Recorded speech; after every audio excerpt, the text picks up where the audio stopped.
Matrix and welcome to Was Matrix. My name is Luni and today we're assisting you with your exam prep for business studies. All you need to do to get your questions and comments through to us is search for Was Matrix on all our social media platforms as well as hit us up on our WhatsApp line. All of the details are on the screen. We've got a cool competition going on for you guys, so please stay tuned to get all of those details. I've got Nicolene, our sign language interpreter, as well as Dave, our awesome teacher. Thank you so much, guys, and over to you. Hi Matrix, welcome. Today we'll be doing Business Studies Paper 2 with an emphasis on business roles. The first question we're going to be looking at today is Lerato, Josiah and Jerry started a recycling project known as Shining Stars. Josiah always questioned the other members' ideas and opinions as he wanted to be the team leader. The team members eventually reached an agreement and consensus on the way forward. So as we can see here, if we're looking at that little case study, they're talking about the stages of a team. Right? So you need to, as soon as you read the case study, see, right, what are they going to ask from us here? So let's see what the question is. So question 1.1 is identify 2 stages of team development that were experienced by SS. Motivate your answer by quoting from the scenario above. Right, so, and then we've got stages of team development and then your motivation in which you must quote. Right, guys, I keep emphasizing this, please. When you quote, ensure that you use quotation marks so that you don't lose out on any unnecessary marks there. So if we look at our answer, the first stage is storming.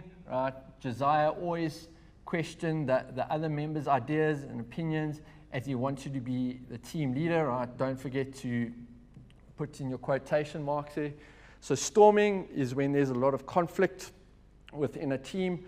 Right? So often team members that come with their own goals that they want to achieve, maybe past cultures from different teams that they want to bring in, and that might be in contradiction to other team members. So we're going to have a lot of conflict arising out of this storming stage. Sometimes, however, like certain teams don't move out of the storming stage. So what do we have to do? We have to reform a team with new team members. If we look at the next stage, it is norming, settling, or reconciliation, mainly known as norming.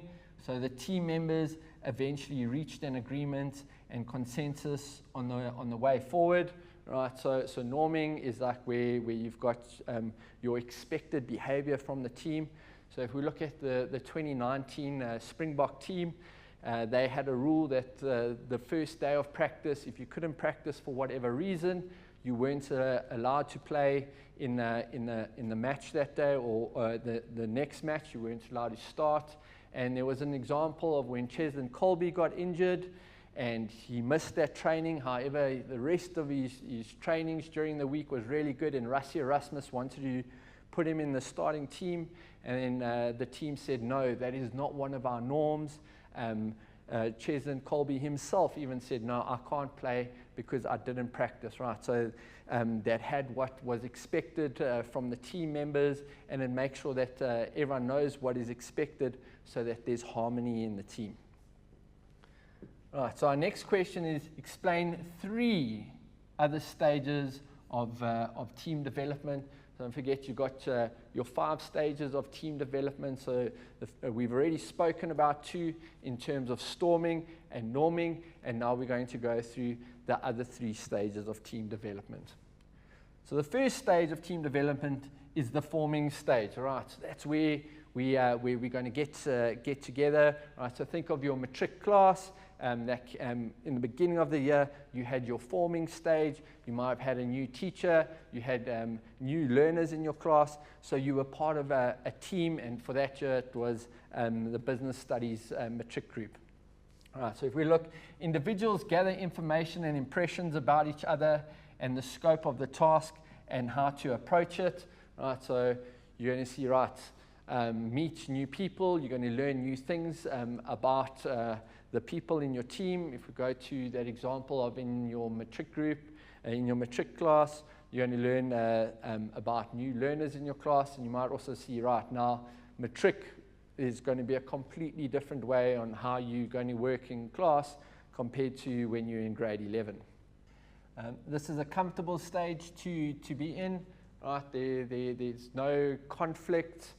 Generally, people have just formed their team, so they're going to be welcoming everyone else. There's going to be a lot of smiles, right? And you're not expected to do work just yet because the team has still formed. So it's not a very difficult stage to be in. People focus on being busy with routines such as team organization, who does what, and when to meet each other, etc. Right? And team members are aware of strategies and aims of the team. Right? So this is when we start to perform. They have a direction without interference from the leader. Right? So now that we've formed, right, we've had our storming where we've had our conflict. Then we have our norms in which we have now made our rules and behavior.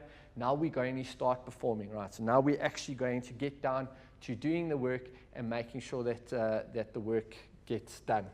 And then processes and structures are set. So how we're going to do our work, how we're going to go about achieving our goals and objectives. If we also look at leaders delegate and oversee the processes and procedures, and all members are now competent, autonomous, and able to handle the decision-making process without supervision, right? Because we're performing, everyone knows what is expected of them, right? You don't have to have the manager or the leader that's always looking over the workers' shoulders to see if they're doing the right thing. Everyone knows what's expected of them and how to go out and achieve it. And if we look, the differences amongst members are accepted and used to enhance the team's performance.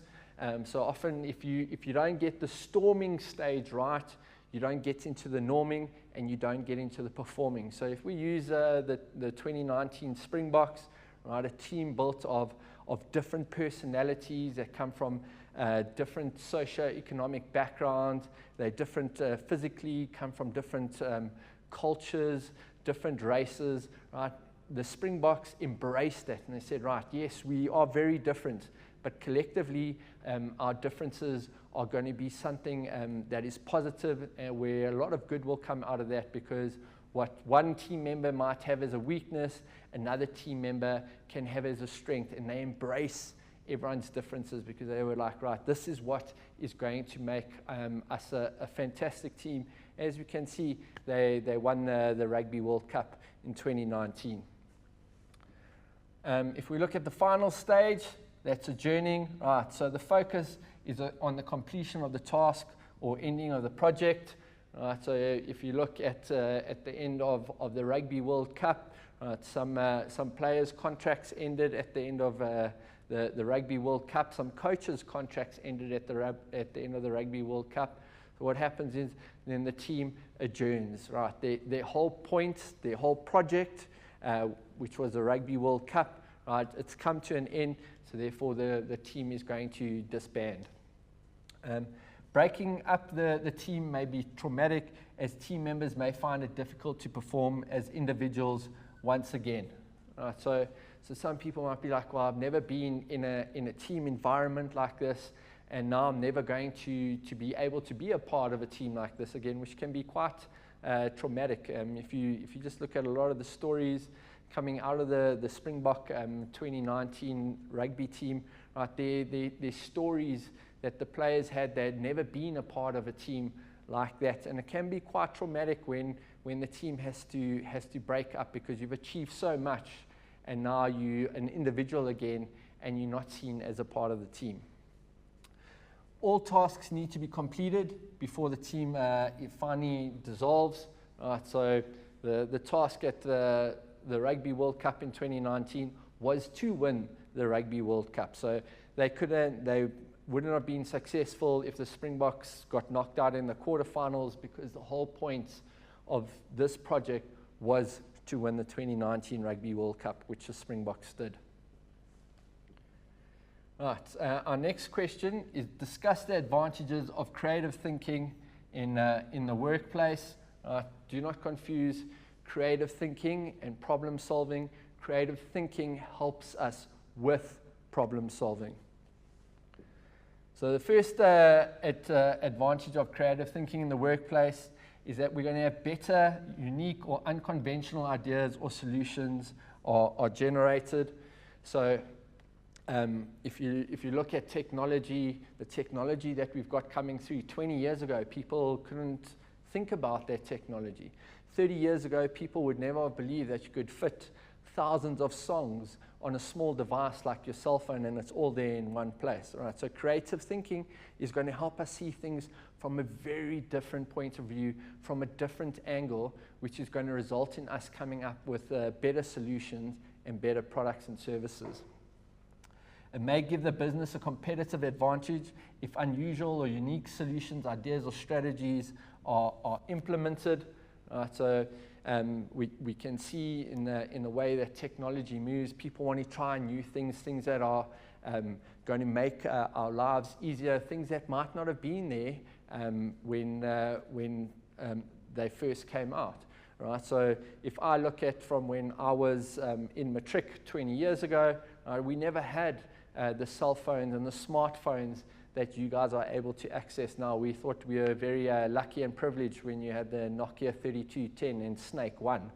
If we look now, the smartphones that you guys have access to, they're very creative, they're very interactive, so they're able to give you products and services that didn't exist before. And complex business problems may be solved, right, using creativity, because we're looking at things from a completely different point of view.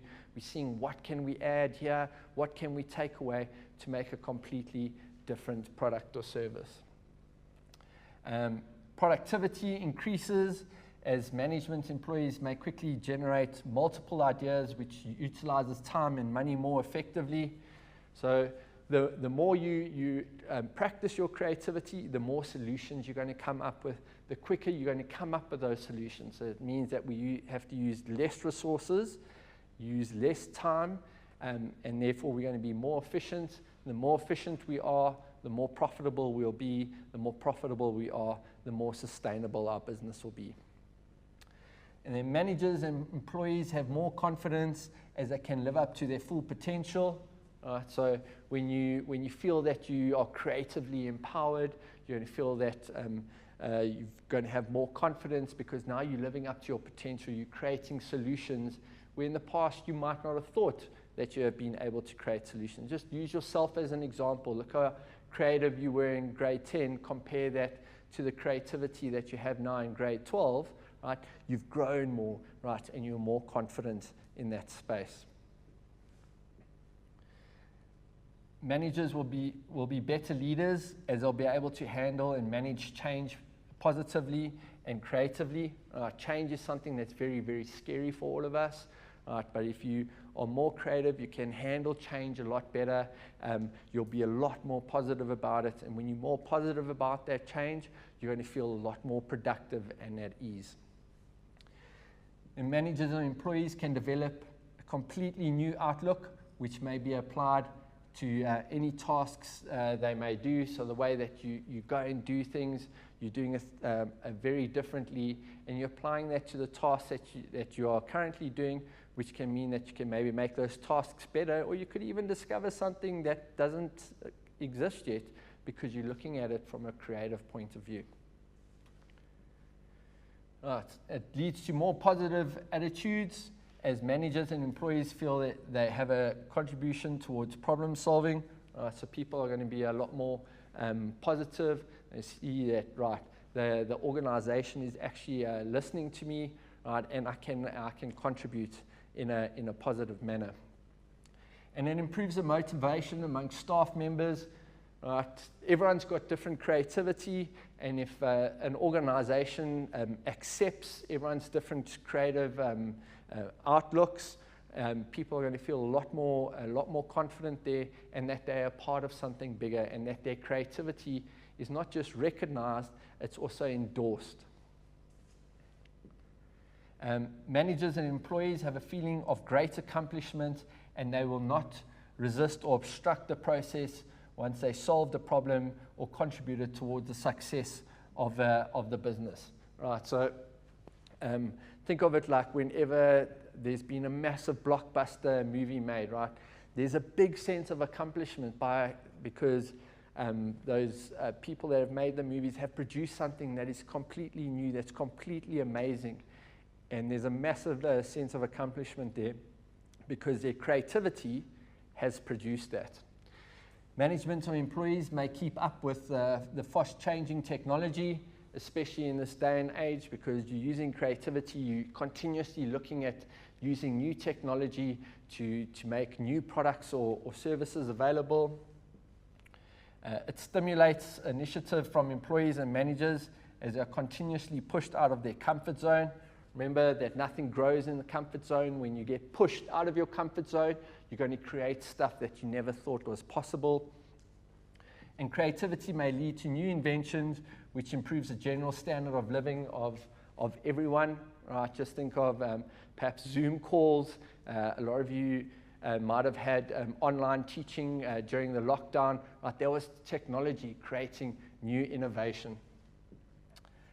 And Luni, I think we'll have a break. Thank you, Dave. Guys, let's take a quick break and we'll see you straight after this.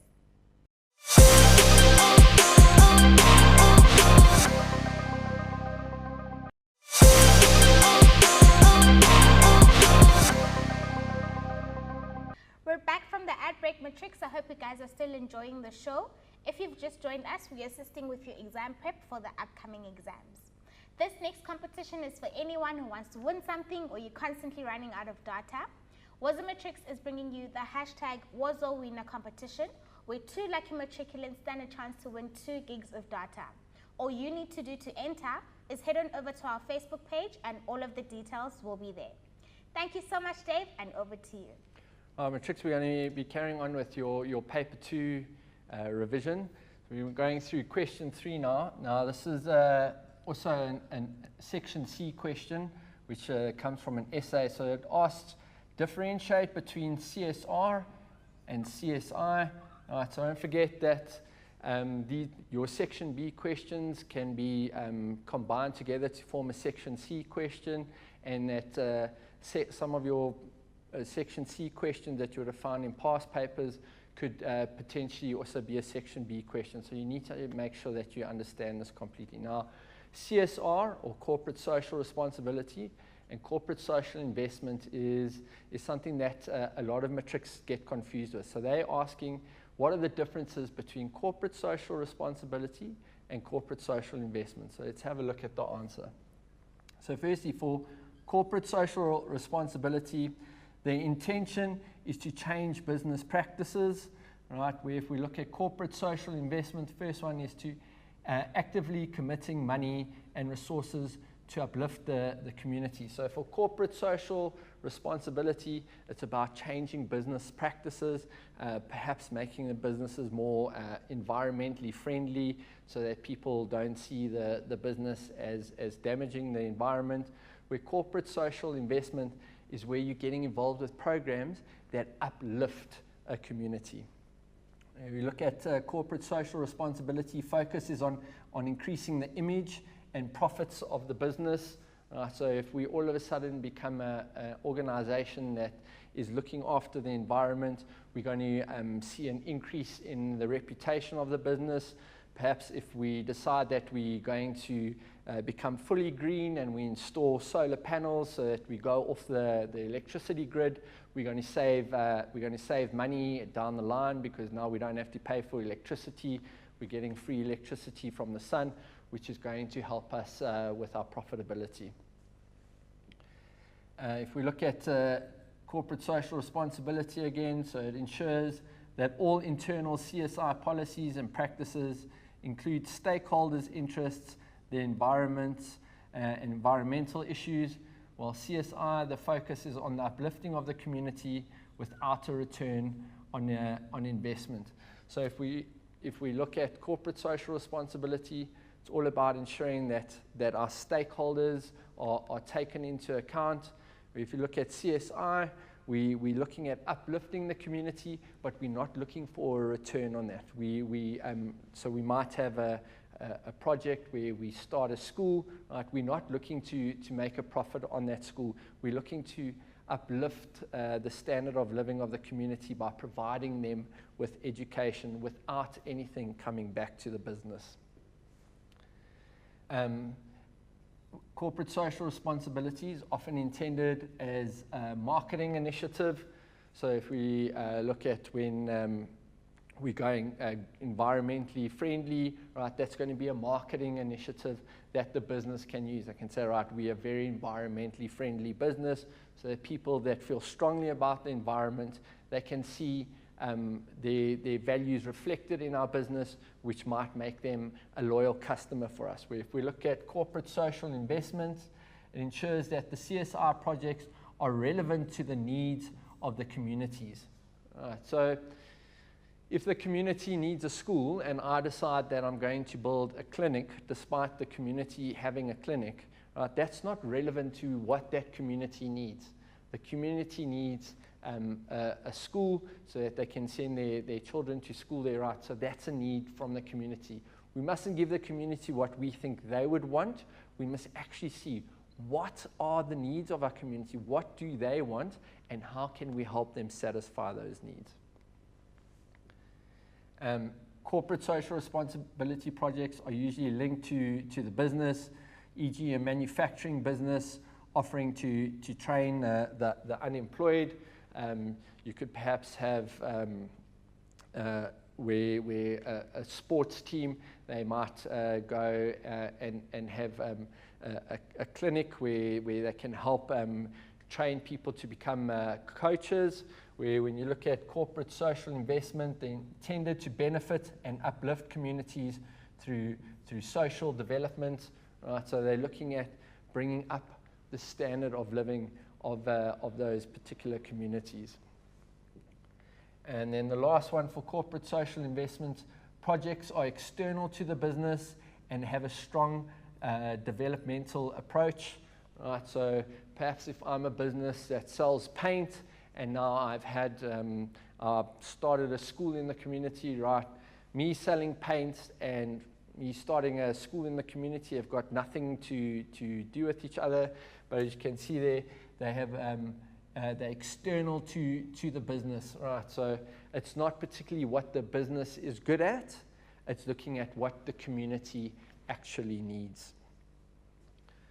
If we look at question 4, explain how businesses could deal with HIV/AIDS as a socio-economic issue. So first thing we need to do is we need trained counsellors to provide infected and affected persons and employees.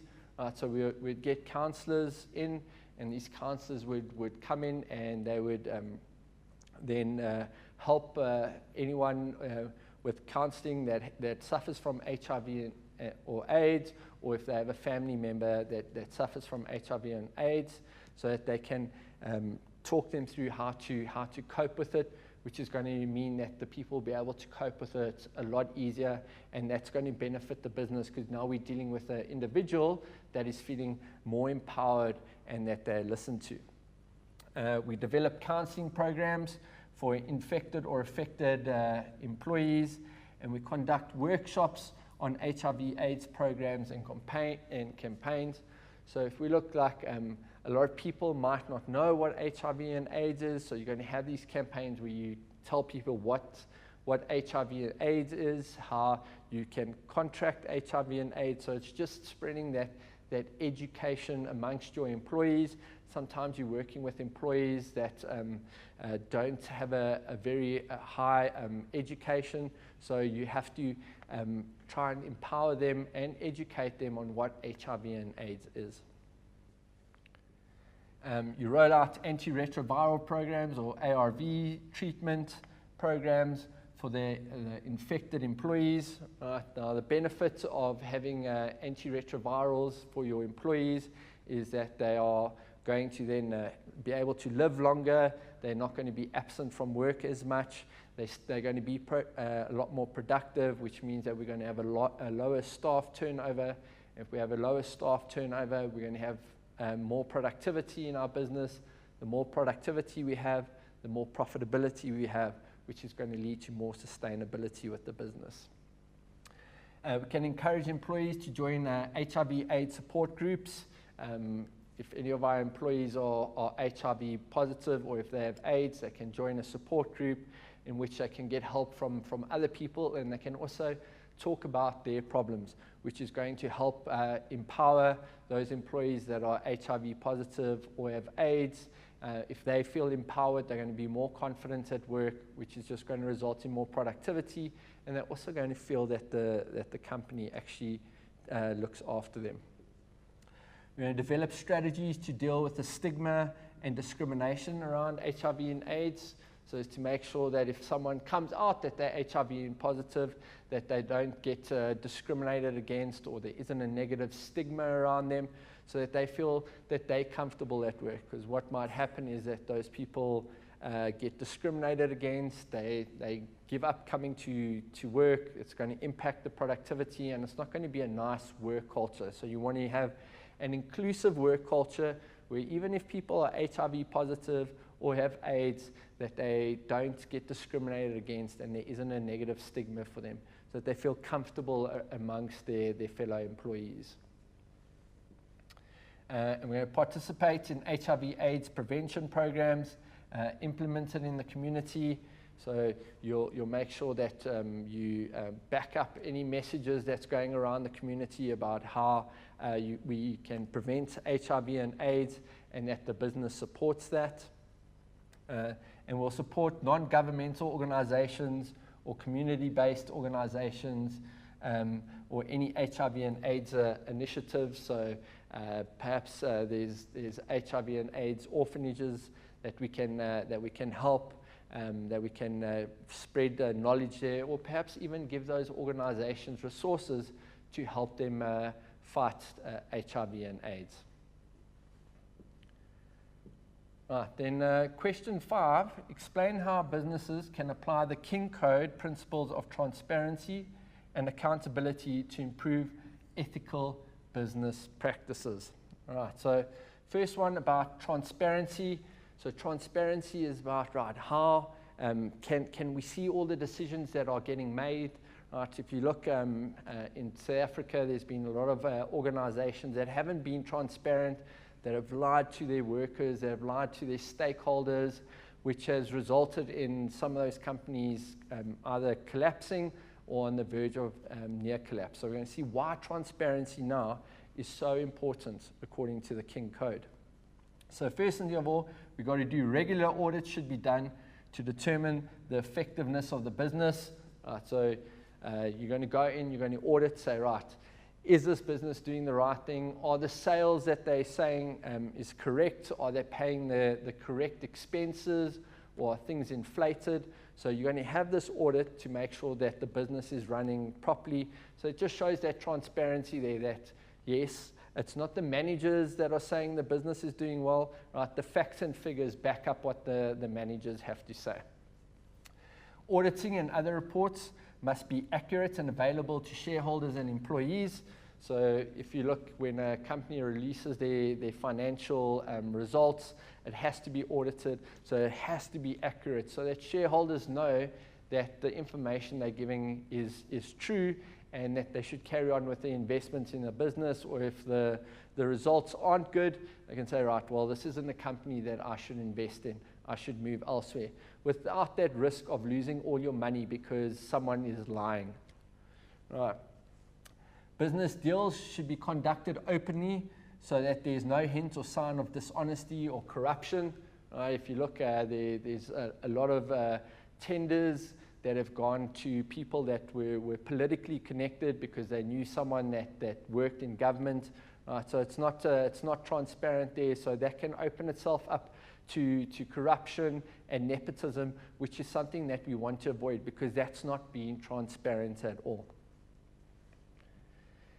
Staffing and other processes should be open and transparent. So how we employ someone, right? So there should be a whole process, and it should be transparent that people can see, right, 3 people applied, only 1 person got the job. These 3 people were A, B, C, right, and they had this criteria. So everything was transparent, so it doesn't seem like there's any underhandedness happening. Employees, shareholders, directors should be aware of the employment policies of the business, right? So just to make sure that no one is using any nepotism unknowingly, and everyone knows what is expected of them. Right, now if we go to accountability, right, so there must be regular communication between management and stakeholders, like shareholders, right, so where they know what is expected of them, right, and where does the responsibility lie? Who takes that final accountability?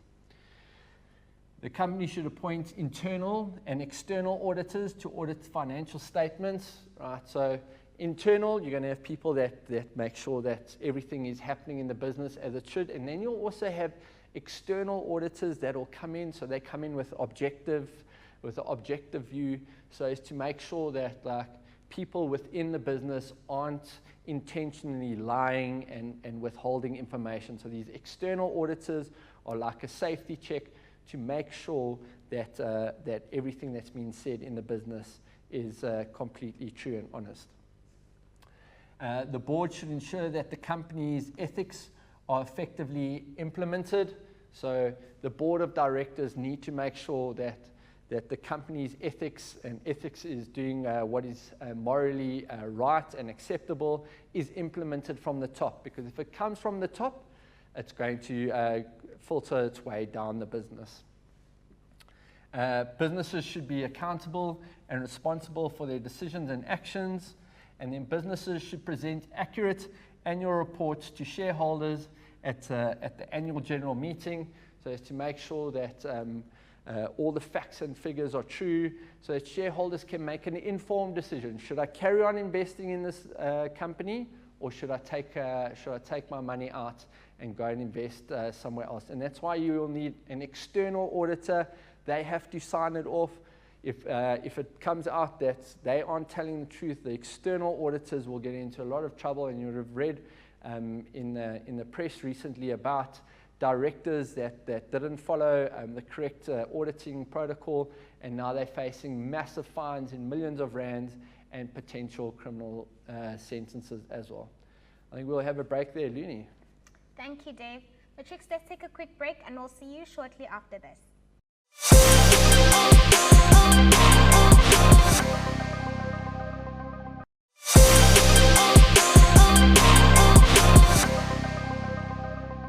Welcome back, Matrix. I hope you guys are still enjoying the show. We are still assisting you to prep for the upcoming exams. Thank you so much, Dave, and over to you. Welcome back, Matrix. We'll be going through your business studies paper 2. Right, so let's move on to our next question. So it's question 6. Suggest ways in which a business can deal with the following: unethical or unprofessional business practices. So the first question is pricing of goods in rural areas, and the second question is abuse of work time. So if we look at the pricing of goods in rural areas, a business may lobby with other businesses in the area to convince government to improve infrastructure in the rural area. So it might be expensive to get goods to a certain area because you've got to go around a mountain, and it's 100 kilometers to get there, where if government just built a bridge across the valley, it would shorten the travel time substantially. So businesses can lobby government to build infrastructure so as to get goods there quicker and cheaper. The next one is charge fair market-related prices for goods and services. So what the goods might cost in an urban area, we have to make sure that we charge that same price in a rural area. Or you could even say, right, in a rural area, people have less disposable money, so we might have to make the price cheaper in a rural area compared to an urban area because people have got less money in a rural area. We need to avoid unethical business practices to attract customer loyalty. So we don't want to be lying to our customers to try and get them to be loyal to us. So we need to make sure that our business practices are ethical to encourage the loyalty of our consumers.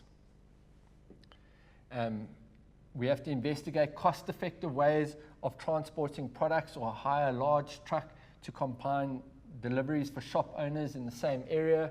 So if we need to get a whole bunch of stuff from Johannesburg down to the rural Eastern Cape, we might be able to go to a whole bunch of the shop owners that operate in that rural community and say, right, we're getting a big truck load of goods coming down here. What would you like to buy so that you can put it on the truck so that we can get the truck here in one go, and that saves us on the cost of having to transport our goods all the way down to the Eastern Cape. So it's just a bit more cost effective for the businesses.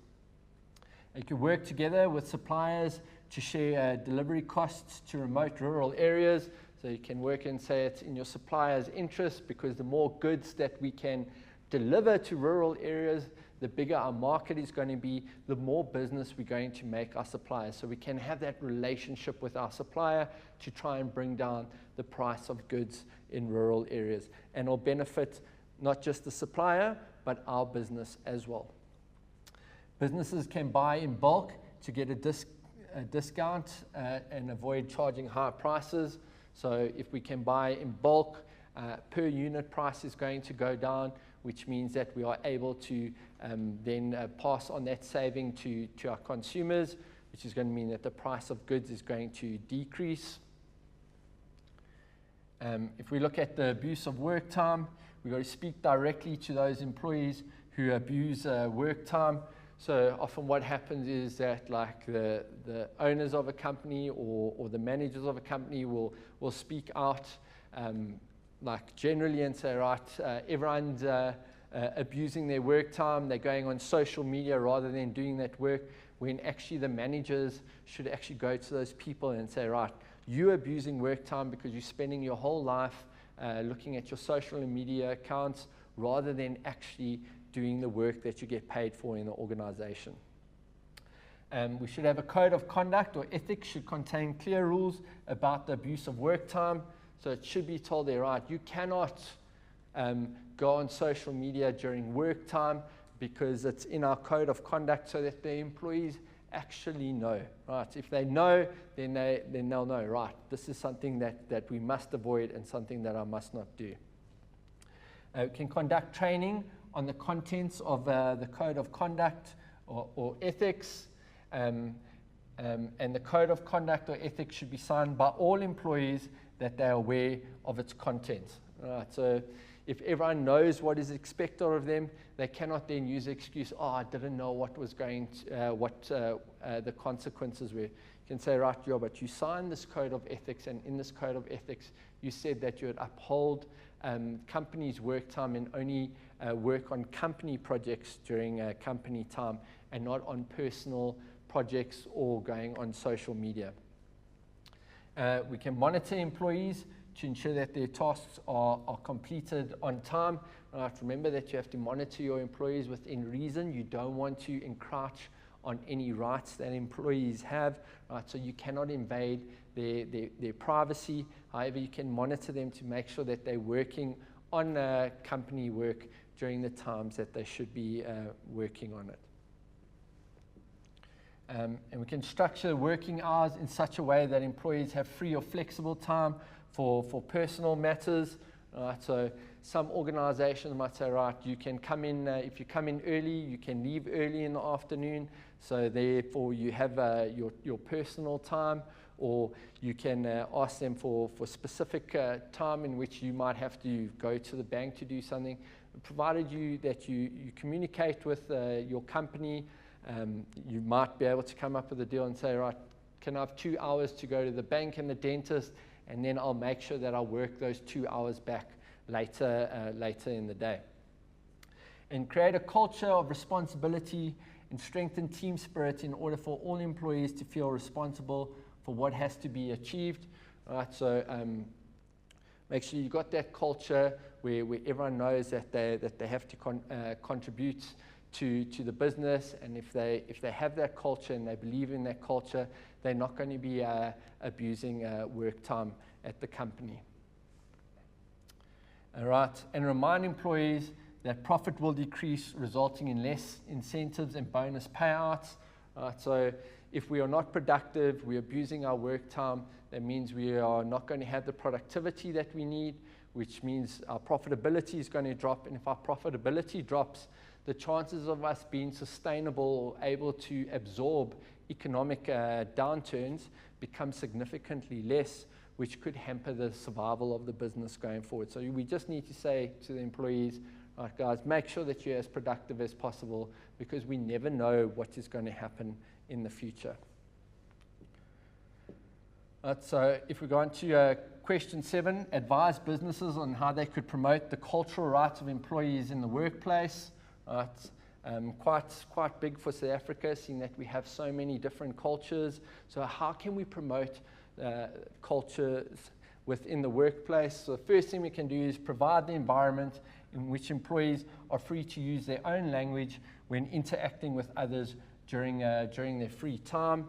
Right, so if you look at the Springbok rugby team, how many different languages was spoken during the Rugby World Cup within the Springbok rugby team? And it was like, right, you are free to use whichever language you are most comfortable with in your free time, so it doesn't take away anyone's cultural rights or beliefs. We can encourage employees to attend or participate in cultural activities. So a lot of organizations, when it's a Heritage Day, they will allow their employees to come to work in their traditional dress, and it's quite a nice way for employees to interact with each other and to learn about each other's different cultures. We can allow employees to provide solutions to challenges from their cultural perspective, which is something that is big in South Africa. If everyone had to accept everyone's cultures a lot more freely, we are able to get solutions from a different cultural perspective, which we might not have thought coming from one culture, and that can help the business take advantage of any business opportunities in the future. Regular culture information sessions will help employees respect each other's culture in the workplace, and then make provisions for different cultures, such as food served in the canteen or entertainment at staff functions. So there we're just making sure that we're looking at what different cultures we have in the business, and we're making sure that everyone has a place within our business. And we can employ people from various cultural backgrounds. Just look at the Springbok rugby team, the different cultures that you have there, and they all came together to achieve a massive goal of winning the Rugby World Cup. And it said something about how diverse South Africa is, and when we work together, what we can achieve. And employees should be trained on cultural tolerance. So no one culture is more important than the other, and if we can tolerate each other's cultures a lot more, right, you're going to see a lot less conflict happening in the workplace, which is what we want. Question 8 is a multiple choice question about the King Code principle that requires companies to have their financial statements audited regularly. So we've got option A, profitability, B, responsibility, C, sustainability, and D, transparency. And our answer is transparency, because now people know exactly what is happening. Right? The results are there, and people can read it in black and white. There's no hiding away certain elements, so it's very transparent. Everyone can see what's happening there. If we go question 9, this problem-solving technique requires each employee first to generate his or her own ideas and then share them with the members. So we've got A, brainstorming, B, force field analysis, C, empty chair technique, and D, the nominal group technique. And our answer is D, the nominal group technique. Right, a lot of you might confuse that with brainstorming. Brainstorming is where there's a group of people and we're all giving ideas, where the nominal group technique is you come up with ideas by yourself first, right, and then you can present them to the group. So just make sure that people that might be a little bit shy in a brainstorming session can actually give their points across, and it makes it a bit more inclusive.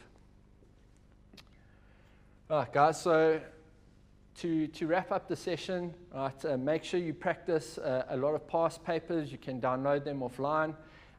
Make sure you read the instructions carefully. when we look at section B, you're only expected to answer 2 questions, and in section C, you're only expected to answer 1 question so that you don't go over the time limit. You can start with any question that you would like to. So if you want to start with the section C question, you can. Just make sure you manage your time effectively. Most importantly, get enough sleep so that you're feeling fresh for the exam. And go out there and crush it, guys. If you put in all the hard work and effort, you're going to get the results that you deserve. Back to you, Luni. Thank you, Dave. Matrix, we're wishing you everything of the best for the upcoming exams. Don't forget to use our resources to help you prepare. Congratulations to all of the competition winners who will be announced on Facebook after the show. Please check out our schedule on www.wozamatrix.co.za, and if you missed any of the lessons, guys, they are available on YouTube as well. From me, Luni, Nicoline, and Dave, thank you and goodbye.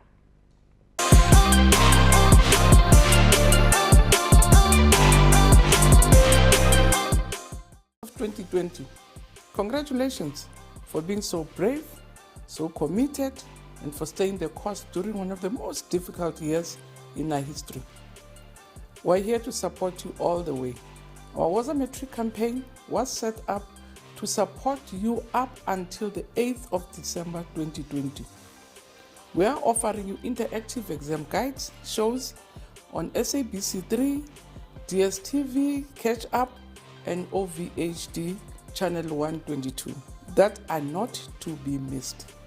I wish you all the best in your final exams. You are the hope and the future of our country, and we're so proud of you for coming this far. No matter the outcome, you are at the finish line. Now give it your very, very best. And I thank you.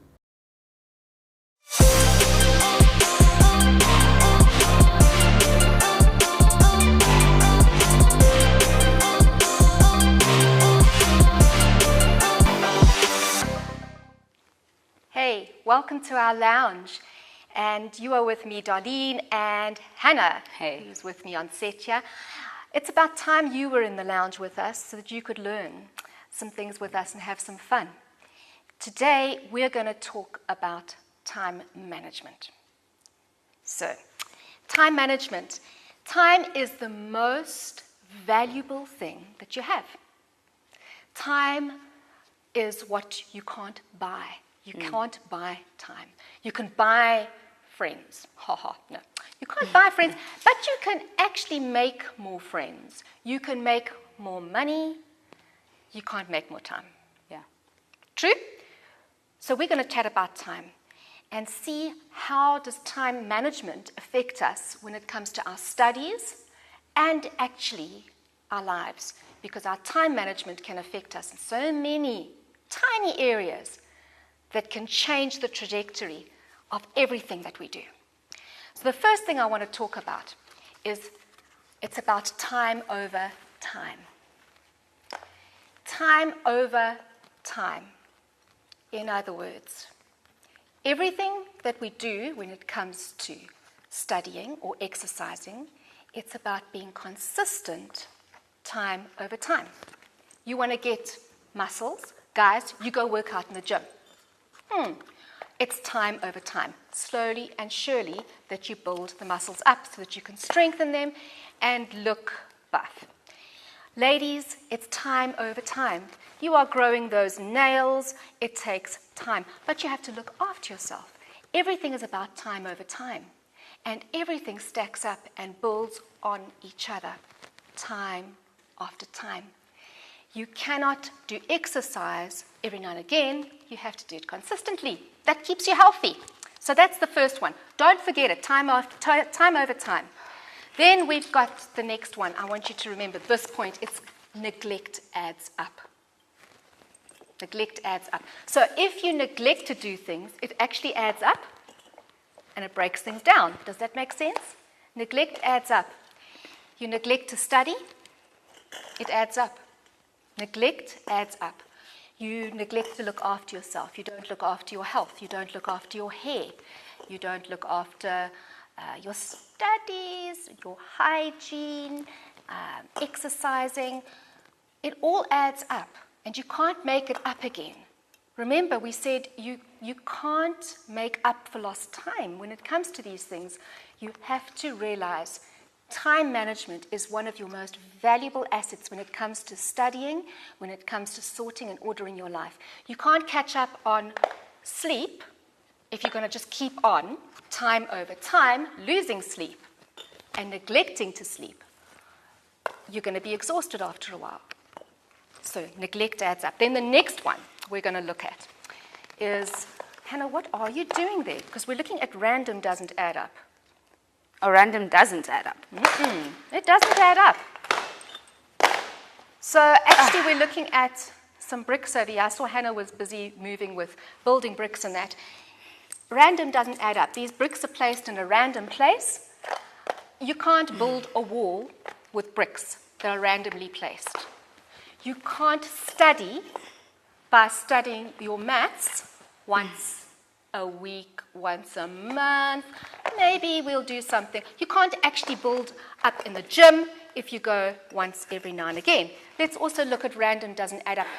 You can't eat one meal and expect it to last you for 15 days.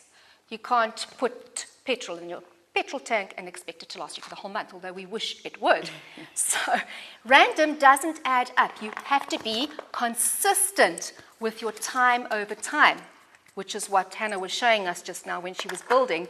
We have to be able to build brick upon brick, block upon block, time over time. It's hard. It's discipline. It's one of your values in the light of your past experience and your current circumstances, your future hopes and dreams. What are you doing with your time? And then the next one is, we can't make up for lost time. You cannot make up for lost time. Yeah. It's just, it's gone. You can't say, oh, I should have, I could have. Have you ever felt that way? I should have, I could have. You can't make up for it. You just cannot make up for it. So you have to make the most of every single moment that you have and make the most of the time that you put out for yourself on your vision boards, the way that you're planning your day. Make sure that you look at your watches and you reminded every time you look at your watch, every time you look at your phone and look at the time, think about it. What are my big rocks, my values? And am I looking at my time? How is my time management? Time management for us in any grade, in anything, adds up. As Hannah's shown us here, little bit by little bit, we can build something good. Build your time.